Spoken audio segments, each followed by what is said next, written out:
시티그룹에서 발간한 보고서입니다. 2014년에 이런 보고서를 한번 낸 적이 있었어요.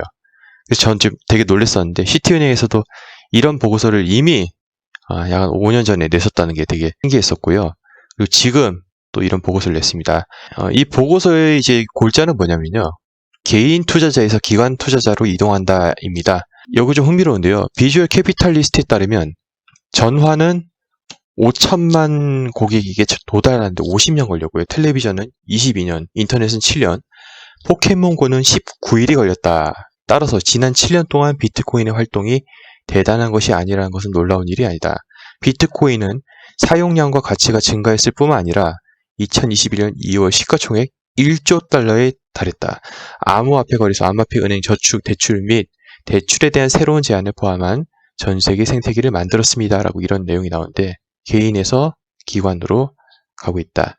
자, 1조 달러. 1조 달러는 것이 상당히 상징적입니다. 한번 찍고 지금 살짝 내려왔죠. 여기 지금 전체적인 자산에 대한 그 랭킹을 좀 보고 계신데 텐센트를 좀 제꼈었어요. 8등에 있다가 지금 다시 9등으로 좀 내려온 상황입니다. 가격이 지금 며칠 사이 좀 더 떨어졌기 때문에 비트코인의 시가총액이 좀 더 내려가는 상황인데요. 어쨌든 1조 달러를 찍었다는 그 상징성, 그거를 만들어줘야 됩니다. 항상 그래야지 언론에 보도하기 편하고 대중들에게 인식시키기도 쉽고 기관들에게도 설득하기도 쉽기 때문이지 않을까, 그런 생각이 듭니다. 자, 이게 이제 비트코인 일봉 차트인데요, 여러분. 제가 정말 이게 궁금하다고 생각했던 게 뭐냐면 지금의 이 조정이 끝나고 나면은 또 어떠한 곳이 투자했다, 이렇게 나올 가능성이 높을 것 같다, 이렇게 말씀드렸었죠. 왜냐면 항상 그래왔었거든요. 이때 조정이 끝나고 나서 또 어디가 투자했었다, 이때 누가 들어왔었다, 이런 식으로 보도를 했기 때문이죠. 항상 대중을 떨어뜨릴 때는 뭐 채권 때문이다, 재무장관 때문이다, 뭐 때문이다, 이렇게 끼워 맞추기 식으로 한 다음에 나중에 올리고 나서 그때 누가 투자했었다, 이런 패턴. 근데 좀 조심스러운 것도 있어요. 나중엔 또 우리가 이런 패턴이 너무 익숙해지다가 과거에 이때 떨어졌던 것처럼, 기억나시죠? 과거에 이때도 이제 큰 조정 뒤에 또 올라갈 거다 했는데 아니었죠. 그때는 또 아니었죠. 그러니까 또 지금 같은 패턴이 몇 번 익숙해지다 보면은 나중엔 또 이렇게 당할 수도 있지 않을까라는 생각도 또 듭니다. 뭐 이번에 이제 기관이 들어왔기 때문에 뭐 그렇게 하겠냐, 하락폭이 크겠냐라는 의견도 있지만은 그건 이제 우리가 앞으로, 지금부터 그건 이제 우리가 앞으로 계속 생각해야 될 문제라고 봅니다. 자, 시티은행 보고서를 냈는데요. 다시 돌아와서요. 시티은행 같은 경우 2020년 12월에 나온 이거 이야기인데요. 그거 기준으로 했을 때는 미국에서 토탈 에셋 기준 네 번째로 큰 곳입니다. 그리고 전 세계적으로 봤을 때는 시티은행이, 이거는 이제 2017년 기준이라서 조금 시티은행이 뒤에 있어요. 16위에 있는데 최근에 거를 좀 참고를 하면요. 이게 언제 나왔는 거냐면 2021년 2월 6일에 나온 거니까 좀 그래도 괜찮겠죠. 봐주면 하겠죠. 전 세계 11위를 하고 있습니다. 시티은행이요. 저번에도 아마 여러분이 아실 거예요. 유출이 된 거죠. 자, 시티은행 보고서에 비트코인 2021년 올해죠. 올해 12월까지 300K가 뭡니까? 30만 달러까지 도달할 것이다 라고 이런 얘기를 한 적이 있었죠. 이것 때문에 되게 작년에 주목을 받았었고 11월부터 또 많은 상승을 달려왔었죠. 비트코인이. 자, 바로 이 보고서입니다. 보고서 발간 일자 보시면 2021년 3월로 돼 있어요. 자, 먼저 목차 보시기 전에 인포그래픽 해가지고 이렇게 좀 나와 있는데요. 비트코인 홀딩하고 있는 사람들이 점점 늘어나고 있다는 거죠. 이제 1000개 이상의 비트코인을 가지고 있는 지갑 주소가 지금 역대 최대를 찍고 있다. 왼쪽 보시면 각 지역별로의 또 기관들이 가지고 있는 것이 얼마나 증가하고 있는지를 지금 보여주고 있는데 아직은 리테일 개인들의 소유가 좀 대부분이죠. 근데 기관들이 더 늘려나가고 있는 상황이죠. 위에 거는 뭐 OTC랑 뭐 이렇게 나와 있는데 이거 보시면 될 것 같고. 근데 이것도 흥미로웠어요. 자, 우리가 현재 지금 목표라고 하고 있는 것은, 비트코인이 목표라고 하고 있는 것은 뭐라고요? 지금 아직 은도 제끼지 않았죠. 나중에는 계속 금을 제끼고 나면 금 2.0이다, 이런 시대가 왔다, 막 이렇게만 홍보할 텐데 그렇게 되려면 아직 10배 이상의 상승을 더 해줘야 되는 상황이죠. 다시 보고서 돌아와서요. 일단은 디지털 골드라는 이름을 자꾸 지금 갖다 붙이고 있죠. 계속 뭐 골드 2.0이다. 계속 기관들, 특히 투자 중개업체들 이런 데는 자꾸 골드 2.0이다라고 내세우고 있고요. 나중에 되면 또 그 다음 단계 여기 나왔는데 시티은행에서 이렇게 보고 있나 봐요. 글로벌 트레이드 퍼실리테이터라고 느낌표로 해놨네요. 아직은 좀 그렇게까지 부르기엔 자신감이 없는 것 같습니다. 비트코인에 대한 그 다음 또 패러다임을 또 어느 정도 예상을 하고 있는 것 같습니다. 제가 보기엔 그래서 금 2.0을 끝내지 않고 한 단계 더 비트코인에 대한 활용 방안을 생각을 하고 있는 것 같습니다. 시티 같은 경우는요. 그리고 뭐 불법 자금에 많이 사용된다라고 얘기를 하는데 2019년 기점으로 정점을 찍고 2020년으로 좀 내려왔는데 이건 이제 다시 뒤에 보고서 나오니까 다시 한번 말씀드릴게요. 자, 이건 목차입니다. 목차 이건 우리가 다 볼 수 없어요. 너무 이게 108페이지를 다 못 봅니다. 그래서 그림 있는 거가 중요한 거겠죠? 대부분 보고서에서 그림 있는 게 중요한 거기 때문에 그거 보면서 우리가 좀 스키밍을 하면서 훑어보도록 하겠습니다. 자, 이거 좀 재밌게 봤는데요. 이 보고서를 쓰기 위해서 또 자문을 받았나 봐요. 보시면은 뭐 비트코, 블루파이, 플립사이드 크립토, 뭐 제네시스 이거 다 뭐 DCG 그룹 거이잖아요. 그레이스케일, 메이커 등등. 유니스왑도 있어요. 근데 지금 여기 유니스왑에 대한 언급이 좀 있더라고요. 디파이에 대한 이야기를 하고 있습니다. 정말 이제 첫 부분은 그거예요. 비트코인에 대한 정말 원론적인 이야기를 지금 하고 있는데요. 이건 우리가 뭐 굳이 볼 필요가 있을까 싶어요.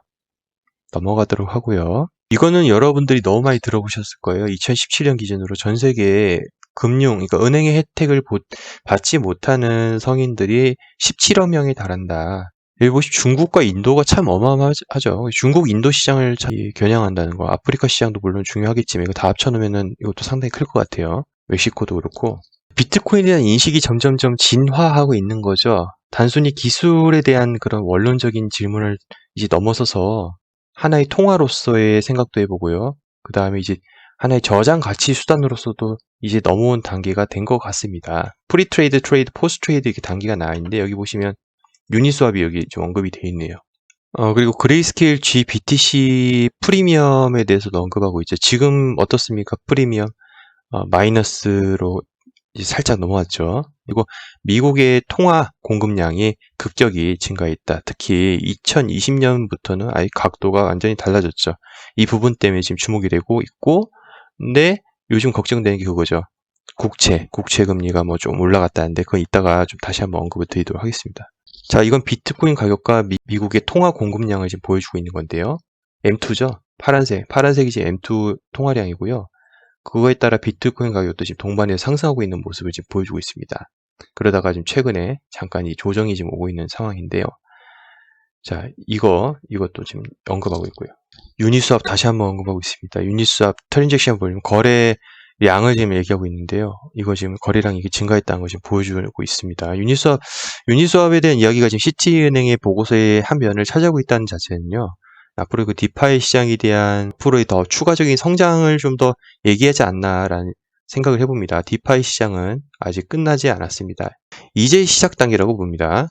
페이먼트 시스템, 페이먼트 생태계의 진화를 나타낸 건데 2008년부터 2018년까지의 신용화폐와 암호화폐 사이의 그 연결고리는요. 전통적인 페이먼트 이 레일을 통해서 연결될 수밖에 없었는데 2018년부터 현재는요. 아주 다양한 방법으로 연결이 되고 있죠. 여기서 주목받는 것이 저는 이 스테이블 코인, 여기 화살표 되어 있네요. 스테이블 코인이라고 봅니다. 스테이블 코인 뭐가 있습니까? 여러분 잘 아시다시피 바로 테더, USDC 이런 녀석도 있잖아요. 테더가 최근에 발행량이 급격히 또 증가했었고 USDC 양도 많이 증가했었죠. 그래서 테더가 1등, USDC가 지금 현재 2등을 달리고 있는 모습 보여주고 있고요. 얼마 전 테더사 또 합의금 냈던 사건들 기억하실 겁니다. 자, 이제 블록체인 검증에 관한 이야기고요. 금융 시스템에 대한 충격 뭐 이렇게 해가지고 뭐 화살표 이렇게 나타냈는데 비트코인에서 스테이블 코인 온 퍼블릭 네트워크 요거는 아실 거예요. 뭐 테더, USDC에 뭐 이더리움 위에 돌아가는 것들, 뭐 이더리움 위에도 뭐 그 외의 것들 여러분 어떤 각각의 스테이블 코인마다 지원하는 그 오픈 체인들이 어떤 게 있는지 아시잖아요. 그러니까 그런 네트워크 이런 게 있다. 근데 이제 여기서 좀 한 발짝 나가서 이제 스테이블 코인스 온 프라이빗 네트워크라고 돼 있는데 이거는 우리가 투자할 수가 없는 네트워크죠.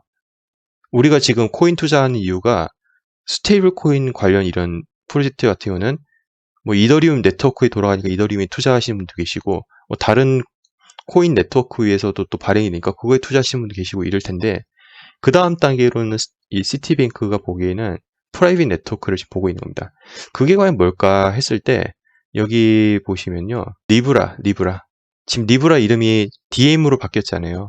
DM으로 지금 생각하는 것 같습니다. 아직 되게 조용하죠. 그래서 지금 제가 좀 이 부분이 또 한 번, 이 리브라 사건으로 인해서 시장에 혼란이 오지 않을까 생각하는 게, 오래 하신 분들은 어차피 이 리브라가 나와도 코인은 코인대로 간다고 또 하신 분들은 상관없을 텐데, 어차피 가격 떨어뜨리면 사람 심리는 또 불안해질 거고, 왜 또 떨어지냐면 제가 보기엔 또 페이스북 리브라 때문에 올랐다 그럴 수도 있고, 페이스북 저 리브라, 그러니까 지금 DM 저것 때문에 또 내렸다 이렇게 얘기할 수도 있을 것 같아요.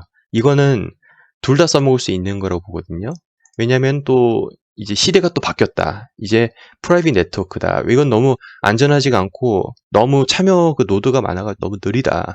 왜냐면 다 이거 검증해야 되고 그러잖아요. 근데 사실 프라이빗이 빨라요, 여러분. 이게 좋으니까 빠른 점에서 좀 아무래도 우수하다 보니까, 그리고 의사결정도 딱 지정된 그 검증자들을 통해서 빨리빨리 의사결정을 내기 때문에 상당히 또 효율적이긴 해요, 프라이빗이. 그러니까 그거에 대한 또 장점을 내세워서 이 시장에 대해서 잠깐 좀 누를 수도 있지 않을까, 그런 걱정은 있어요.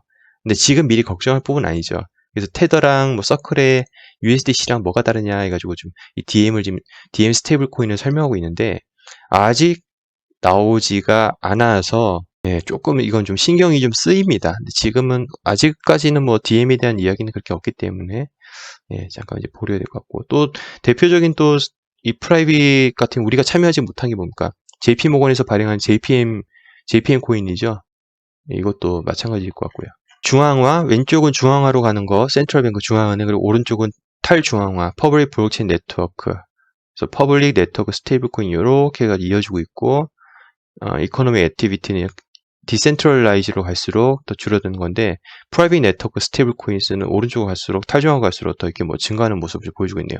뭐 해석은 어려운데, 저는 그러니까 그거라고 생각해요. 뭐 중앙화, 탈중앙화 우리가 얘기하는데, 이 탈중앙화조차도 어차피 나중에는 큰 손안에 지금 들어가는 모습을 지금 보여주고 있는 거지 않습니까? 비트코인 같은 거 보면 결국엔 다 기관들 손에 다 들어가고 있는 거고, 국가에서도 통제를 하려고 하는 거기 때문에 결국은 탈중앙화를 가장한 중앙하지 않을까. 이 전체 덩어리가 결국 중앙화로 나중에 또 가지 않을까라는 걸로 생각하고 있습니다. 스테이블 코인스 온 프라이빗 네트워크, 또 다음 단계를 또 시트은행은 어떻게 생각하고 있냐면 센트럴 뱅크 디지털 커런시, 즉 자, 우리가 이제 CBDC 공부 많이 했잖아요. 그러니까 결국에는 요걸로 인해 잠깐 또 이거 페이스북 리브라 코인 쓰지, 또 그런 소리 나올 거예요. 페이스북 DM 코인 쓰지, 누가 비트코인 쓰냐, 가격 변동성이 높지 않냐, 또 그런 소리 또 나올 거예요. 왜냐면 유럽 중앙은행 총재도 지금 그런 걸 일관성 있게 그런 주장을 펼쳐내고 있기 때문에, 나중에 되면 악재가 또 이런 식으로 악재가 이것 때문에 터진다면은 또 유럽 중앙은행 총재 일관되게 얘기했던 말이 또 조명받을 거예요.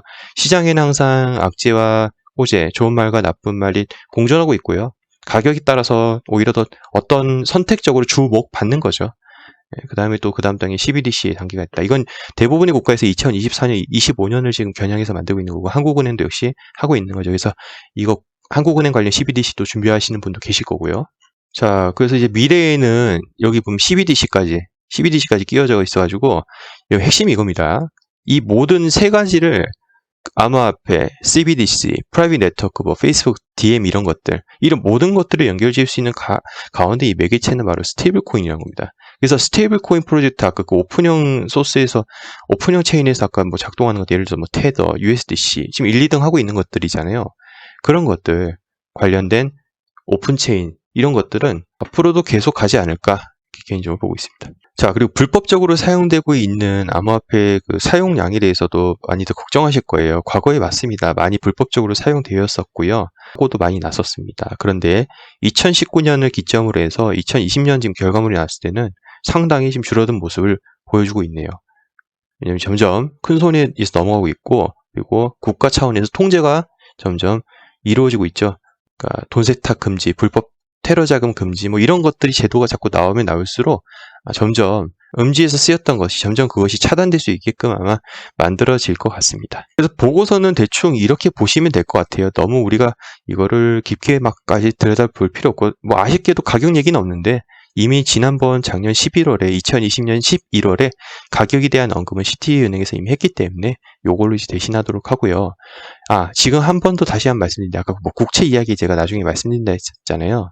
자, 그리고 국채 걱정들 지금 많이 하실 거예요. 아, 이게 지금 폭등했다 나와 있는데, 이게 지금 전체적인 트렌드를 봤을 때는 우하향을 하면서 살짝 올라온 모습을 보이고 있고, 이렇게 지금 언론에서는 얘기하고 있죠. 폭등했다. 이렇게 얘기하고 있는데, 이 국채금리 관련해서는 제가 이미 텔레그램에 올려둔 자료를 좀 참고하시면 좋을 것 같아요. 국채 이런 관련은요, 솔직히 이제 저도 이거 전문가가 아니기 때문에 제가 생각해서 여러분들께 말씀드리는 것은 위험하다고 봅니다. 특히 이 유튜버들 같은 경우도 뭐 전문가분들 계시겠지만은 사실 검증되지가 않았잖아요. 저도 마찬가지고 뭐 그냥 자료 이렇게 드리는 거는 어차피 그 자료 기반이기 때문에 여러분들이 이해하시는데 무리가 없겠지만은 근데 너무 그 유튜버들 그 해석까지는 믿지 않으셨으면 좋겠어요. 절대적인 게 아닙니다. 그래서 오히려 그 검증된 전문가들 그러니까 학력도 좀 있으시고 학력도 좀 좋으시고 좀 사회 활동도 좀 이렇게 좀 오픈돼서 하시는 분이 쓰신 그런 경제 전망을 좀 참고하는 게 저는 그게 맞다고 봅니다. 특히 이제 이런 국채 관련해서 복잡한 메커니즘을 요하는 것 같은 경우는 그게 이제 맞다고 봅니다. 그래서 그거 꼭 참고하셨으면 좋겠고요. 그리고 참고로 말씀드리면 오늘 그 S2F 모델, 플랜 B S2F 모델 처음으로 이제 주황색 색깔 나왔습니다, 여러분. 색깔이 이제 주황색 색깔, 빨간색이 이제 아닙니다. 이제 이 부분 여러분 좀 주목해야 될 것 같습니다. 그리고 또한 그 윌리 우가 오늘 또 나온 건데요. 테스 형이 공유해 주신 자료인데요. 지금 US 달러의 통화 속도예요. US 달러의 통화 속도가 점점점 2020년 코로나 터질 때부터 계속 줄어들고 있죠. 그리고 비트코인의 통화 속도는 점점 증가를 했었어요. 작년부터. 그래서 비트코인 통화 속도가 어느새 US 달러 통화 속도보다 더 위로 지금 상회를 하고 있습니다. 더 추월했습니다. 이거 상당히 의미 있는 거라고 봅니다. 그러니까 지금 어떤 상황인지 우리가 좀 봐야 된다고 봅니다. 뭐 가격이 조금 더 올라오고 있네요. 지금 방송하고 있는 도중에도 지금 올라오고 있는데 자꾸 이런 보고서가 나오고 올해에 대한 가격이 나오고 좀 이런다는 거는 그리고 기관 참여가 아직 뭐 100% 된 게 아니잖아요. 계속 들어오고 있는 단계이기 때문에 아직은 우리가 좀 갈 길이 조금 더 있다라는 것을 알 수 있을 것 같습니다. 자, 그래서 오늘 보고서 소개와 함께 좀 살펴봤고요. 다음 시간에 또 좋은 소식으로 여러분들께 찾아뵙도록 하겠습니다. 감사합니다.